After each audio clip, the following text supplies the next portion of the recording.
I want to make a quick video today going over 3 builds that are going to be very good in episode Heresy and I think slept on as well at the start of the season. The first one's a universal build, however I think it's going to be strongest on Hunter. The next is a Hunter build, and then the last is a Warlock build. The first thing I want to talk about is the universal build. It's Hard Light. They're reworking the fundamentals perk to provide a damage bonus instead of its current stat bonuses. The way you get the damage bonus is by applying or receiving an elemental keyword of the matching element that you have equipped on the gun. So if I have Void equipped on Hard Light and I get Devour activated, I will get a 10% damage bonus for 10 seconds in PvP.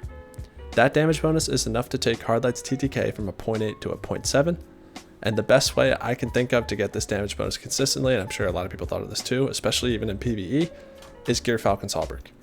There's even going to be some synergies in the artifact for getting volatile rounds even easier. There's one where I think rapid Void precision hits or Void weapon final blows will give you volatile rounds, so you're going to have a bunch of routes toward getting volatile rounds, and getting that buff is going to give you a 10% damage bonus.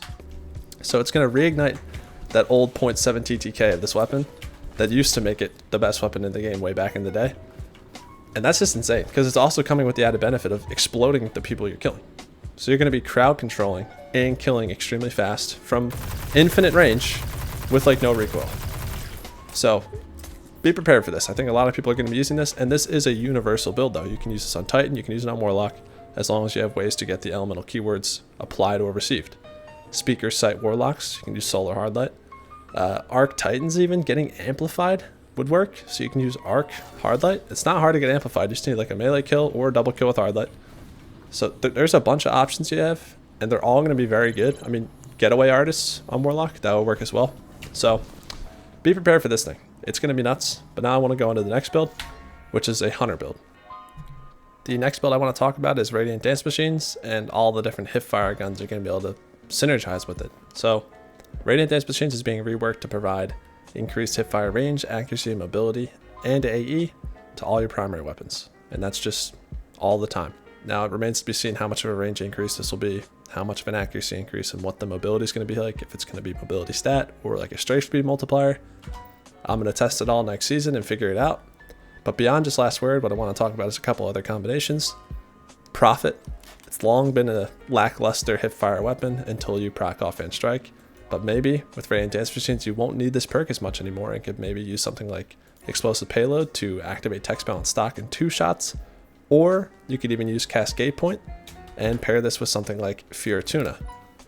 So you use this gun as your little close quarters weapon, ramp it up itself with offhand strike, and probably be at like the mid 20 range with Radiant Dance Machines, and then switch to this thing and have Cascade Point, which puts it out like a 200 RPM scout and just shred people. So there's all kinds of fun combinations that could be spawned from this exotic.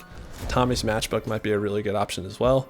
I'm really hoping the range bonus is something significant, like a 10% multiplier, something like that, or a 10% scaler, because I want hipfire to be good in this game. You know, sue me. There's more things that need to happen beyond just range increases. It needs flinch resist, it needs aim assist. Like, those are the 2 big ones as well, and the exotic is not providing those, but you know, we gotta take it one step at a time and just hope that they keep on nailing away at the problem that is hipfire. You know, hipfire is just not quite where I want it to be in this game, and this exotic though is very exciting and hopefully will be a good step in the right direction, and I'll be testing it out and making a video on it basically right away in episode Heresy.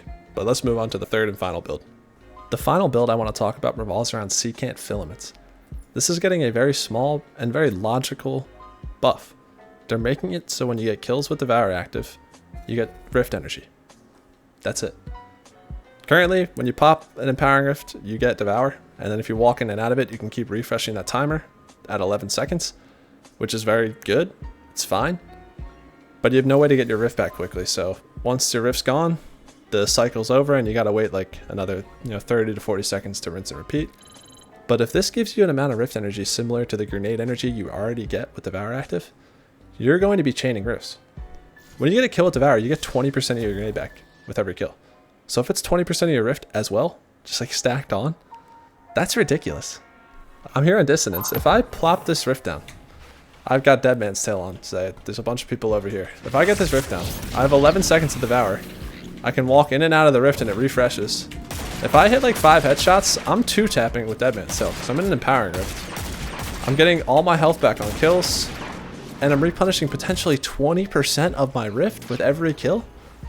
You're gonna be able to like full chain these rifts. Maybe not full chain every time, but like every time you end a gunfight, like you can see here, I had like 30% of my rift already recharged. I might have like 70 if I get like a double kill. I'll have my rift back very soon. I can go up here and pop it on the heavy. So the options here are actually quite high. And you're not tied down to just Void here. You can use it on Prismatic with the Secant of Filaments, Spirit of Filaments class item perk. So there's options here. There's a lot of options. I think this is going to be a sleeper pick. I'm pretty sure you could even do Spirit of the Stag and Spirit of Filaments. This is me from the future interrupting real quick. You can't use Spirit of Filaments with Spirit of Stag, but you can use Spirit of Filaments with Spirit of Starfire or Spirit of Vesper. Those are the two other rift combinations you can do, so those could be interesting. So keep an eye out for this. I think this is going to be a really fun 6v6 build for holding down points. We'll see.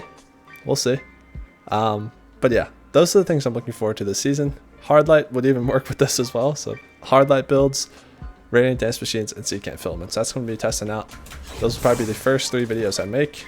Not necessarily in that order, but that's it for this video. Those are the 3 builds I'm looking forward to. Let me know if you have any other ideas and what you think about these in the comments. That's it for the video. Peace.